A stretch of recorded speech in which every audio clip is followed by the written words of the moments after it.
আসসালামু আলাইকুম রহমতুল্লাহি বারকাতুহ। প্রিয় কাছের মানুষজন, আশা করি সবাই ভালো আছেন। আলহামদুলিল্লাহ আমিও ভালো আছি। তো যে কথাটা আজকে বলবো, আজ হচ্ছে বৃহস্পতিবার।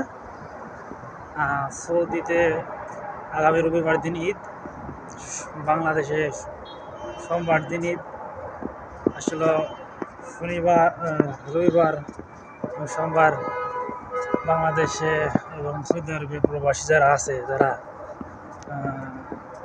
ঈদ উদযাপন করবে। আসলে ঈদ যদি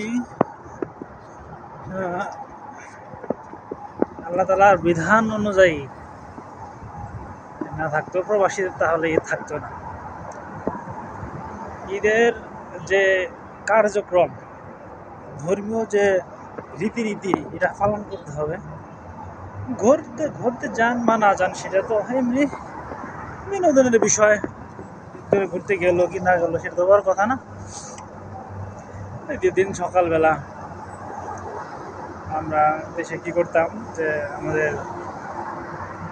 কবরবাসীদের জন্য দোয়া করতে যাইতাম কবরস্থানে। আইসা গোসল আসল দিয়া ঈদের নামাজ ঈদগাহে পড়তে চাইতাম, আইসা খাওয়া দাওয়া করতাম, এই সেই আর কি। তো এটা তো করতেই হবে, এটা বিধান, আল্লাহর বিধান। তো এটা যদি ঈদের নামাজ তো ওয়াজিব, আর কোরবানি করা ওয়াজিব। এটা দুইটা যদি আল্লাহ তালা বাধ্যতামূলক না করতো, তার মনে হয় কোনো প্রবাসী এটা করতো না আর কি।